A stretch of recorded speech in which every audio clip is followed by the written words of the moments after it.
Hey music friends, this is Davi Vasc. I'm a music composer for games, and today we're gonna listen to more Silksong music. There's so much more music to listen to, and today's track is called Trobbio. I've been playing the game, but I've never heard this one because I haven't gotten to this part of the game yet. Let's go! Certainly a boss theme, right? Oh, piano.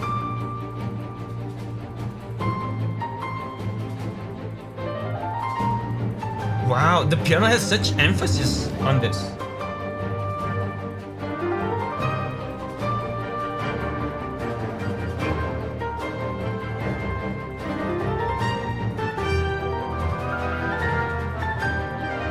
There's a sense of... Wow! I was just about to say... Hold up! There's such a sense of dignity to this. There's a sense of nobility. The piano has such a big emphasis on this, and the fact that the piano is playing along with the orchestra gives me a sensation of a piano concerto, right? Which is a genre, a type of ensemble, a type of genre of classical music where, of course, the piano plays along with the orchestra, and you know, many famous composers have done piano concertos. I think the most famous ones are probably from Beethoven, and even these kinds of fortissimo hits here, fortissimo means that is a very loud, very forceful hit in the orchestra. These fortissimo hits here really remind me of Beethoven. I feel like Christopher Larkin here is trying to go for a romantic classic slash romantic aesthetic to this, which is interesting because I feel like Christopher Larkin usually goes for a baroque slash classical, right? Here, to me, it seems very clear that he's trying to go for that kind of Beethoven piano concerto style. But what does that mean for the character, for Trobbio? Again, like I said, this gives me a sense of dignity, of nobility, of sophistication. Is Trobbio a sophisticated kind of gentleman kind of guy? Let's hear this again. And there's one part specifically that I want to highlight because it's a very Beethoven part. Such emphasis on the piano. It's like the piano is the main character of the song, right?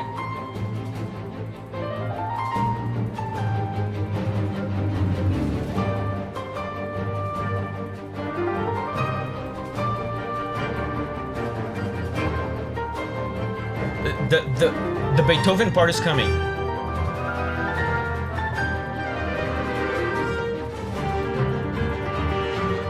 Here it comes. Oh my god.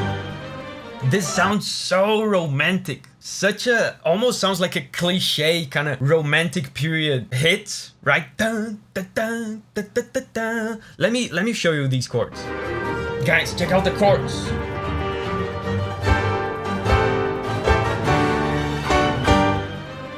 Did you see the sneaky disturbing chord? This is technically a disturbing chord that he's using here, but he's omitting some of the notes. He's only playing some of the notes, like carefully chosen notes, so the chord sounds less disturbing than it should, right?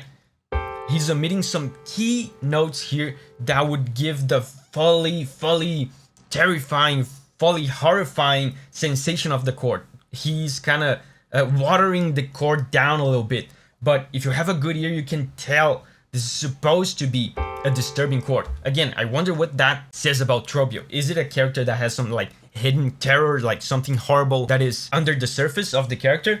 But also this part here, isn't it such a cartoonishly classical sequence, right? There's like that classical feel to it, right?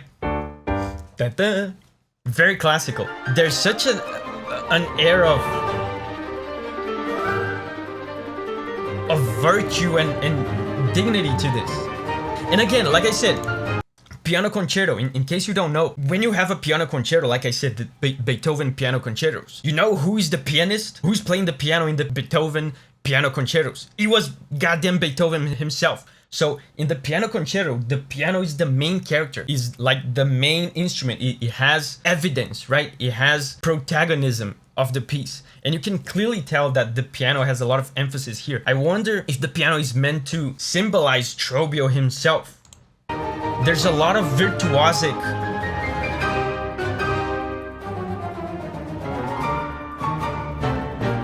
playing on the piano, right?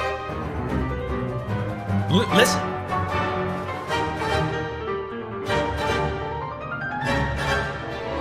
Amazing, man. Amazing rhythm.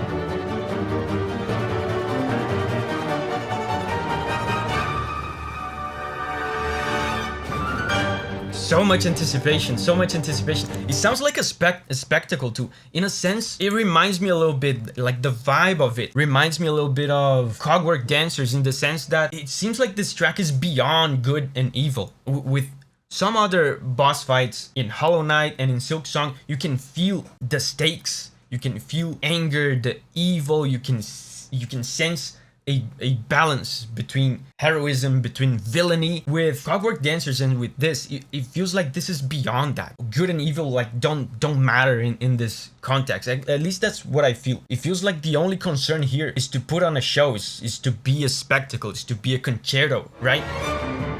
I just want to listen to anticipation. This is called a trill, by the way. These little, what is it doing? Alternating these two notes. This is called a trill. Is a great way to build anticipation, and he's doing this trill on a tense chord, right? Appropriately, he builds tension. And he goes back to that classical cliche sequence that I showed before. Right? I think the song is over. I think he's looping now.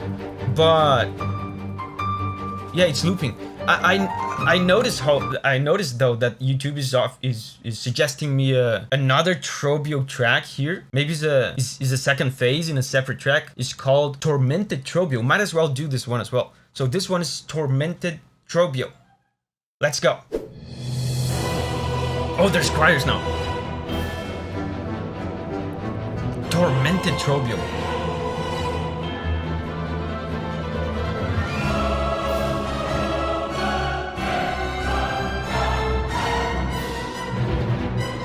What does this mean?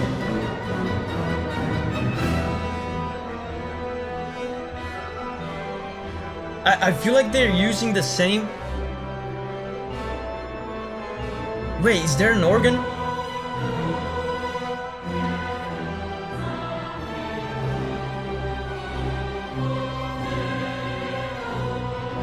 So this is a completely different vibe. Like I said, usually in these Hollow Knight and Silksong boss fights, you can feel the stakes, you can feel the good versus evil kind of battle. With the first Trobbio, that was not the case. Now, I mean, it still sounds very much like a spectacle. It sounds like a drama, right? But now in this drama, there is a semblance of a conflict, a semblance of two forces pushing against each other, and there's risk involved. There's stakes, right? The voices, they make this so important. And I feel like they're using melodies from the first Trobbio track.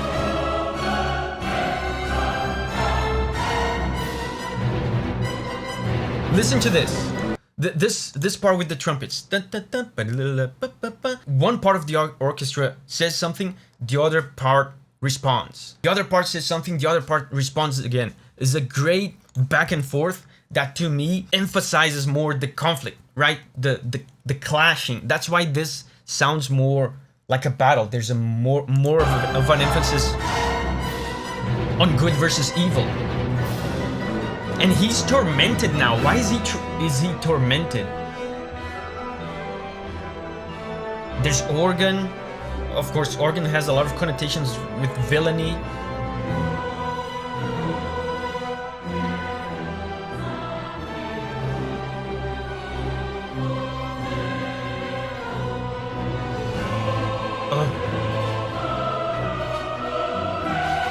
There's still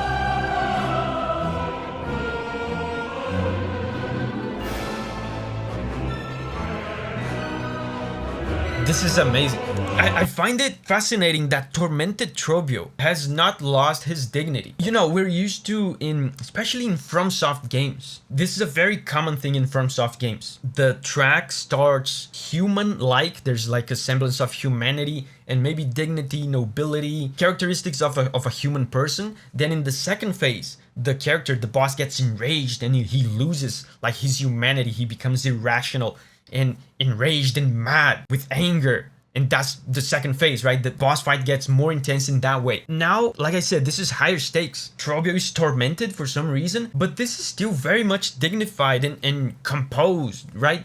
Trobbio, he's tormented, but he has not lost his composure, I feel like. At least that's what it sounds like to me, because this music is still very much orderly. What does that mean? It feels like a drama. I have to show you guys some of these chords so you can see how different it is.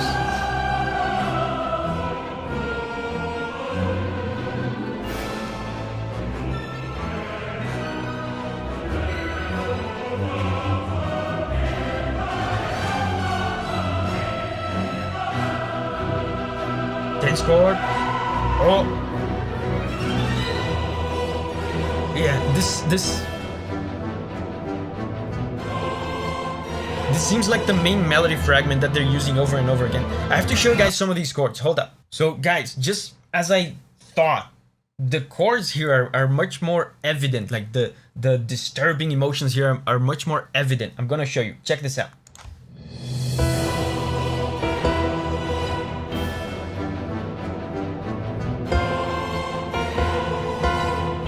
So, did you hear? This is what they're doing. And by the way, I just noticed something. Are they singing Trobbio? Trobbio. I don't know. But listen, remember in the first phase, I assume? I don't know what the relation is to these two tracks. I assume they're two phases of the same boss theme. But anyway, in the first phase, remember I showed you the sneaky disturbing chord. It was a disturbing chord that the composer was kind of hiding. He didn't want to make it too disturbing. This time, listen, he's doing the home chord, and then this here is a straight up, out in the open, disturbing chord, right? Trobbio. And then the second part, it's even more disturbing. He then rests on this, which is another disturbing chord. Very, very ugly. Trobbio. So they're being more open now. They're being more obvious with the disturbing nature of Trobbio. There's something horrifying, something disturbing about him that is more evident now. Yeah, and they keep repeating this melody. And the organ too. What's up with the organ? And by the way, in this second phase, they changed key to a completely different key. So it's like a different vibe completely. It's a different Trobbio.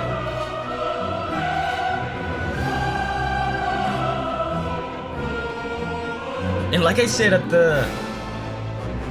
the first phase, even this part here, man, this part here, I said at the first phase that first phase sounded romantic, which is unusual for Christopher Larkin because he usually leans towards Baroque, classical. And I said that the first phase sounded like a romantic piano concerto. This track here almost sounds like an opera. It sounds like a music drama. These brasses here, low brasses, listen to the brass.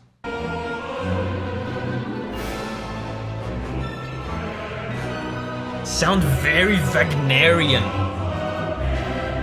very romantic.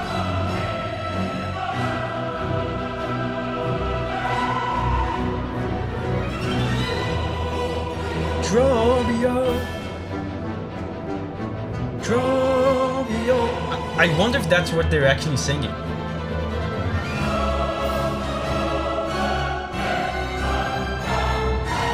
This is such a good track. I'm very curious to know what's going on with this Trobbio guy. Because Cogwork Dancers, I found out eventually that they're actually not evil, they're just dancing. Is Trobbio like the same kind of situation? I don't know. Hey, I have a bunch of other videos on the music of Silksong. There's a playlist over here with all the videos I've done so far. And did you know I have a gaming channel and I've been streaming my own very first blind playthrough of Silksong. There's a playlist over here with the VODs on the gaming channel. I just defeated Cogwart Dancers and I'm now collecting the melodies. Remember, I just collected one of them. So join us on the gaming channel and watch the other Silksong videos. And remember, whenever you're ready to spread your wings and go on a music journey again, I'll see you there.